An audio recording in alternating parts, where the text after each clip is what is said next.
महाशिवरात्रि व्रत कथा और महात्म्य। गुरु ध्रुव नामक एक भील के उद्धार की कथा भगवान शिव हिंदू धर्म के सर्वोच्च आराध्य देवताओं में से हैं। शिव जी की पूजा न केवल भोग अपितु परम दुर्लभ मोक्ष गति देने में सक्षम है। शिव जी को प्रसन्न करने के उद्देश्य से की गई पूजा अर्चना, व्रत और उपवास कभी भी निष्प्रभावी नहीं होता। शिव महापुराण और जाबाली श्रुति आदि में ऐसे 10 शैव व्रतों की चर्चा होती है जिससे शिवजी परम प्रसन्न होते हैं और सर्व मनोकामनाओं को पूर्ण करके सद्गति प्रदान करते हैं। किंतु कलिकाल में इन व्रतों का पालन करना बड़ा कठिन है।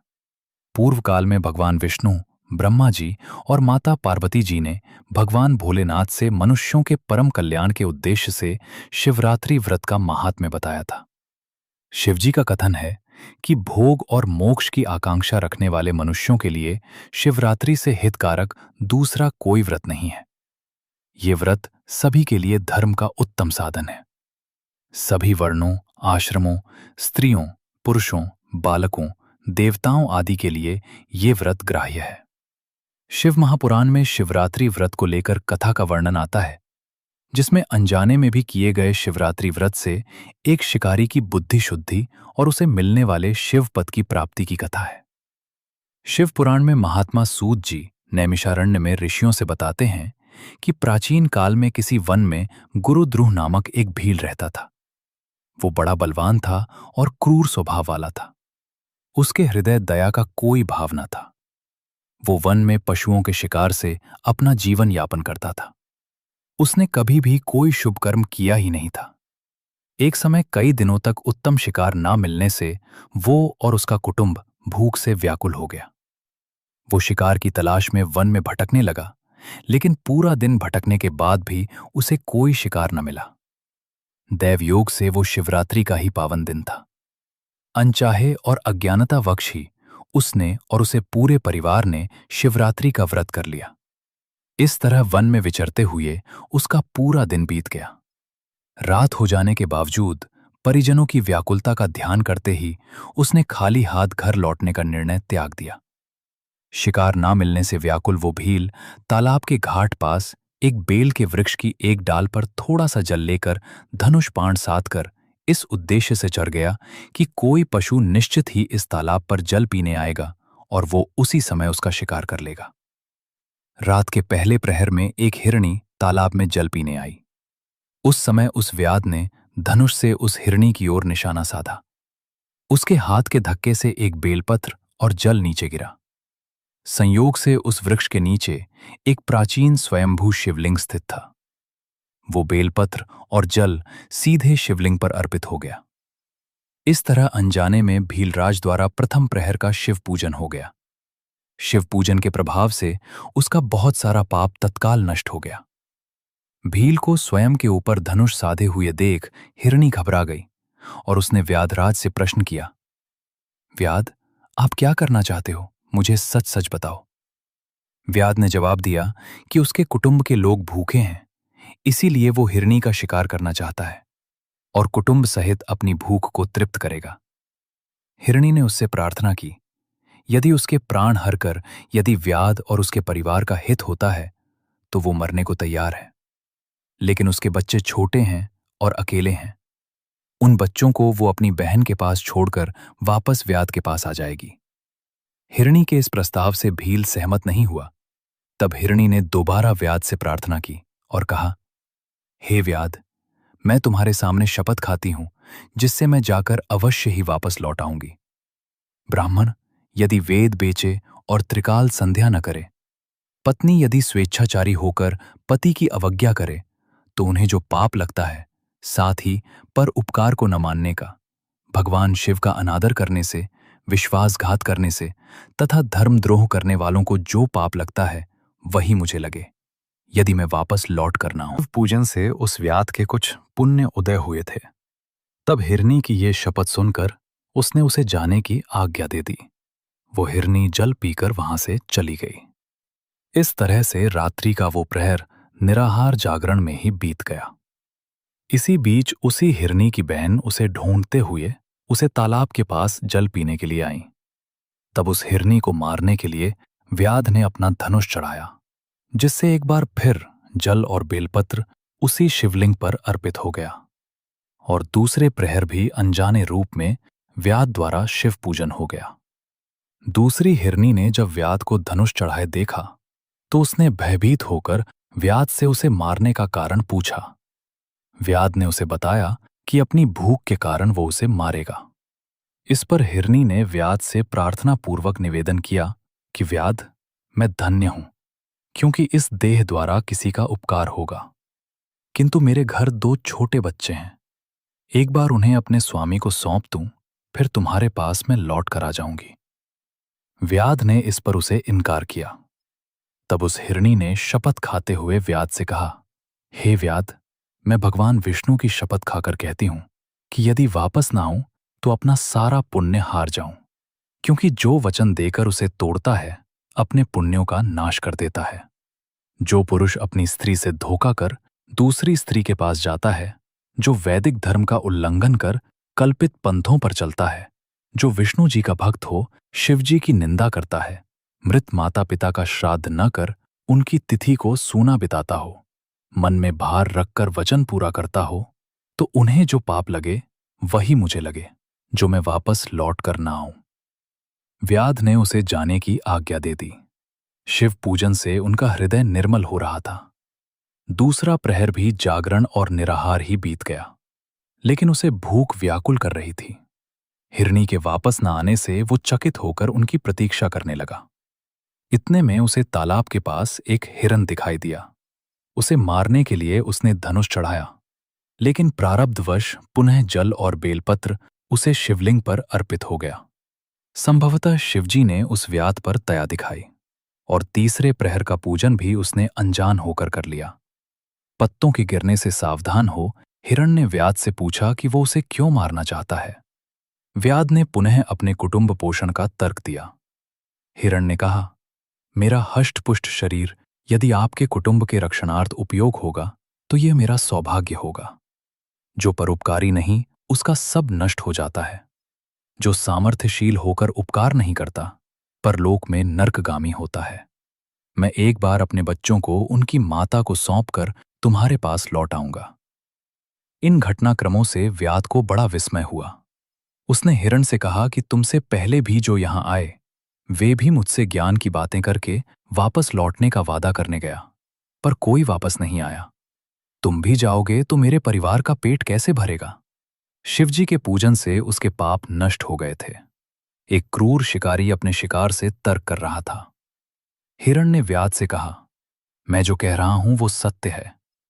समस्त चराचर ब्रह्मांड सत्य पर ही टिका हुआ है। झूठे व्यक्ति का सारा पुण्य नष्ट हो जाता है। फिर भी हे भील, मेरी प्रतिज्ञा सुनो।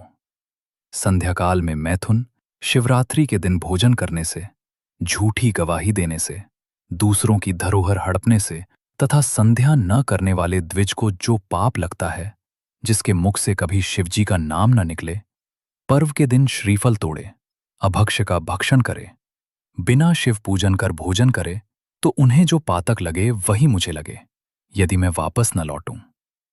शिव पूजन से उत्पन्न हुए पुण्य के प्रभाव से व्याध ने उस हिरण को वापस जाने की आज्ञा दी।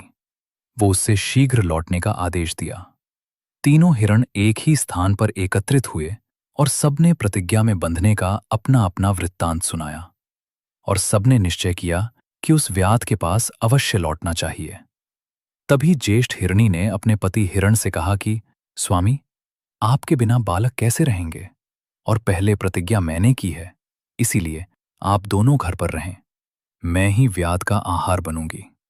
किंतु किसी ने अपनी प्रतिज्ञा तोड़ना उचित नहीं समझा। वे तीनों ही व्याध का आहार बनने के लिए निकल पड़े। तब उनके बच्चे भी उनके पीछे पीछे चल पड़े। इतने सारे शिकार को एक साथ आता देखकर व्याध अत्यंत प्रसन्न हुआ। उसने पुनः अपने धनुष पर बाण चढ़ाया, जिसके झटके से पुनः बेलपत्र और जल छलक कर शिवलिंग पर अर्पित हो गया। इस तरह से चौथे प्रहर का भी शिव पूजन व्याध के द्वारा हो गया और उसके सारे पाप नष्ट हो गए। सभी हिरणों ने व्याध से कहा कि हे व्याध, शीघ्र कृपा करके हमारी बेह को सार्थक करो। हिरणों की ये बात सुनकर व्याध का हृदय करुणा और दया से भर गया। उसने विचार किया कि ये हिरण धन्य हैं जो ज्ञानहीन होने पर भी परोपकार में लगे हैं, और दूसरा मैं, जो कि मनुष्य होकर भी दूसरों को पीड़ा देता रहता हूं। ऐसे पाप करके मेरी गति क्या होगी?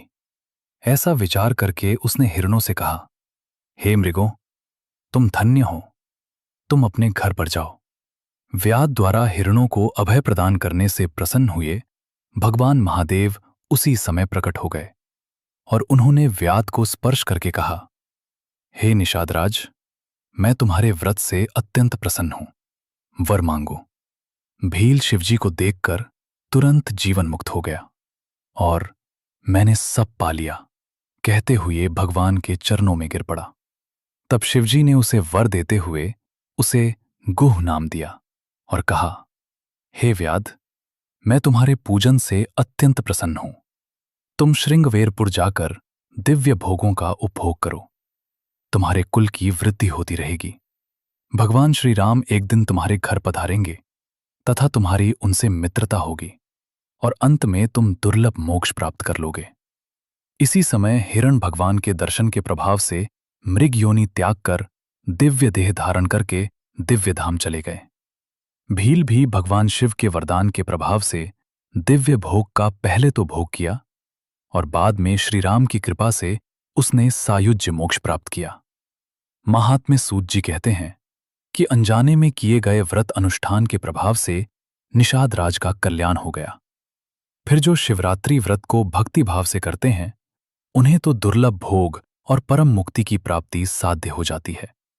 इस लोक में नाना प्रकार के व्रत, विविध तीर्थ, दान और कठिनतम तप भी शिवरात्रि के व्रत की समानता नहीं कर सकते। इसीलिए शिवरात्रि व्रत को व्रतराज कहा गया है। शिव पूजन से उस व्याध के कुछ पुण्य उदय हुए थे। तब हिरनी की ये शपथ सुनकर उसने उसे जाने की आज्ञा दे दी। वो हिरनी जल पीकर वहां से चली गई। इस तरह से रात्रि का वो प्रहर निराहार जागरण में ही बीत गया। इसी बीच उसी हिरनी की बहन उसे ढूंढते हुए उसे तालाब के पास जल पीने के लिए आई। तब उस हिरनी को मारने के लिए व्याध ने अपना धनुष चढ़ाया, जिससे एक बार फिर जल और बेलपत्र उसी शिवलिंग पर अर्पित हो गया और दूसरे प्रहर भी अनजाने रूप में व्याध द्वारा शिव पूजन हो गया। दूसरी हिरनी ने जब व्याध को धनुष चढ़ाए देखा तो उसने भयभीत होकर व्याध से उसे मारने का कारण पूछा। व्याध ने उसे बताया कि अपनी भूख के कारण वो उसे मारेगा। इस पर हिरनी ने व्याध से प्रार्थना पूर्वक निवेदन किया कि व्याध, मैं धन्य हूं, क्योंकि इस देह द्वारा किसी का उपकार होगा, किंतु मेरे घर 2 छोटे बच्चे हैं। एक बार उन्हें अपने स्वामी को सौंप दूं, फिर तुम्हारे पास मैं लौट कर आ जाऊंगी। व्याध ने इस पर उसे इनकार किया। तब उस हिरनी ने शपथ खाते हुए व्याध से कहा, हे व्याध, मैं भगवान विष्णु की शपथ खाकर कहती हूं कि यदि वापस ना आऊं तो अपना सारा पुण्य हार जाऊं, क्योंकि जो वचन देकर उसे तोड़ता है अपने पुण्यों का नाश कर देता है। जो पुरुष अपनी स्त्री से धोखा कर दूसरी स्त्री के पास जाता है, जो वैदिक धर्म का उल्लंघन कर कल्पित पंथों पर चलता है, जो विष्णु जी का भक्त हो शिव जी की निंदा करता है, मृत माता पिता का श्राद्ध न कर उनकी तिथि को सूना बिताता हो, मन में भार रखकर वचन पूरा करता हो, तो उन्हें जो पाप लगे वही मुझे लगे, जो मैं वापस लौट कर ना आऊं। व्याध ने उसे जाने की आज्ञा दे दी। शिव पूजन से उनका हृदय निर्मल हो रहा था। दूसरा प्रहर भी जागरण और निराहार ही बीत गया, लेकिन उसे भूख व्याकुल कर रही थी। हिरनी के वापस न आने से वो चकित होकर उनकी प्रतीक्षा करने लगा। इतने में उसे तालाब के पास एक हिरन दिखाई दिया। उसे मारने के लिए उसने धनुष चढ़ाया, लेकिन प्रारब्धवश पुनः जल और बेलपत्र उसे शिवलिंग पर अर्पित हो गया। संभवतः शिवजी ने उस व्याध पर दया दिखाई और तीसरे प्रहर का पूजन भी उसने अनजान होकर कर लिया। पत्तों के गिरने से सावधान हो हिरण ने व्याध से पूछा कि वो उसे क्यों मारना चाहता है। व्याध ने पुनः अपने कुटुंब पोषण का तर्क दिया। हिरण ने कहा, मेरा हष्टपुष्ट शरीर यदि आपके कुटुंब के रक्षणार्थ उपयोग होगा तो यह मेरा सौभाग्य होगा। जो परोपकारी नहीं उसका सब नष्ट हो जाता है। जो सामर्थ्यशील होकर उपकार नहीं करता परलोक में नरकगामी होता है। मैं एक बार अपने बच्चों को उनकी माता को सौंपकर तुम्हारे पास लौट आऊंगा। इन घटनाक्रमों से व्याध को बड़ा विस्मय हुआ। उसने हिरण से कहा कि तुमसे पहले भी जो यहां आए वे भी मुझसे ज्ञान की बातें करके वापस लौटने का वादा करने गया, पर कोई वापस नहीं आया। तुम भी जाओगे तो मेरे परिवार का पेट कैसे भरेगा? शिवजी के पूजन से उसके पाप नष्ट हो गए थे। एक क्रूर शिकारी अपने शिकार से तर्क कर रहा था। हिरण ने व्याध से कहा, मैं जो कह रहा हूं वो सत्य है। समस्त चराचर ब्रह्मांड सत्य पर ही टिका हुआ है। झूठे व्यक्ति का सारा पुण्य नष्ट हो जाता है। फिर भी हे भील, मेरी प्रतिज्ञा सुनो। संध्याकाल में मैथुन, शिवरात्रि के दिन भोजन करने से, झूठी गवाही देने से, दूसरों की धरोहर हड़पने से तथा संध्या न करने वाले द्विज को जो पाप लगता है, जिसके मुख से कभी शिवजी का नाम न निकले, पर्व के दिन श्रीफल तोड़े, अभक्ष्य का भक्षण करे, बिना शिव पूजन कर भोजन करे, तो उन्हें जो पातक लगे वही मुझे लगे, यदि मैं वापस न लौटूं। शिव पूजन से उत्पन्न हुए पुण्य के प्रभाव से व्याध ने उस हिरण को वापस जाने की आज्ञा दी। वो उससे शीघ्र लौटने का आदेश दिया।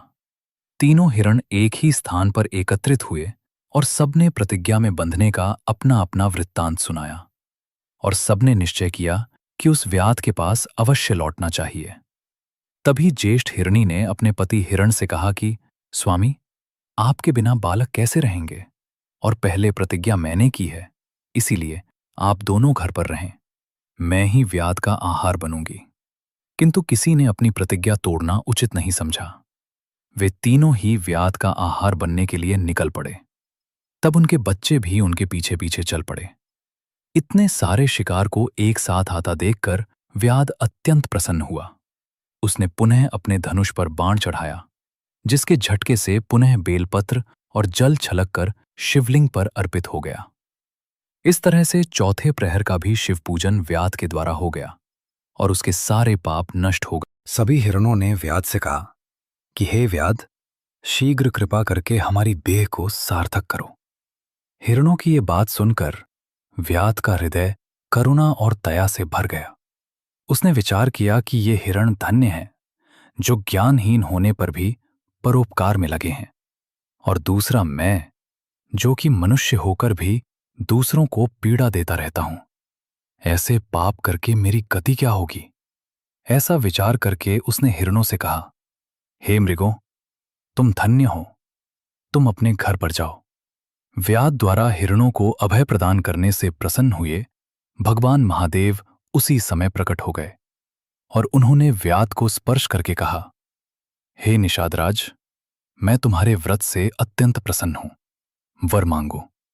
भील शिवजी को देखकर तुरंत जीवन मुक्त हो गया और मैंने सब पा लिया कहते हुए भगवान के चरणों में गिर पड़ा। तब शिवजी ने उसे वर देते हुए उसे गुह नाम दिया और कहा, हे व्याध, मैं तुम्हारे पूजन से अत्यंत प्रसन्न हूं। तुम श्रृंगवेरपुर जाकर दिव्य भोगों का उपभोग करो। तुम्हारे कुल की वृद्धि होती रहेगी। भगवान श्री राम एक दिन तुम्हारे घर पधारेंगे तथा तुम्हारी उनसे मित्रता होगी और अंत में तुम दुर्लभ मोक्ष प्राप्त कर लोगे। इसी समय हिरण भगवान के दर्शन के प्रभाव से मृग योनि त्याग कर दिव्य देह धारण करके दिव्य धाम चले गए। भील भी भगवान शिव के वरदान के प्रभाव से दिव्य भोग का पहले तो भोग किया और बाद में श्री राम की कृपा से उसने सायुज्य मोक्ष प्राप्त किया। महात्म्य सूत जी कहते हैं कि अनजाने में किए गए व्रत अनुष्ठान के प्रभाव से निषाद राज का कल्याण हो गया। फिर जो शिवरात्रि व्रत को भक्ति भाव से करते हैं, उन्हें तो दुर्लभ भोग और परम मुक्ति की प्राप्ति साध्य हो जाती है। इस लोक में नाना प्रकार के व्रत, विविध तीर्थ, दान और कठिनतम तप भी शिवरात्रि के व्रत की समानता नहीं कर सकते। इसीलिए शिवरात्रि व्रत को व्रतराज कहा गया है।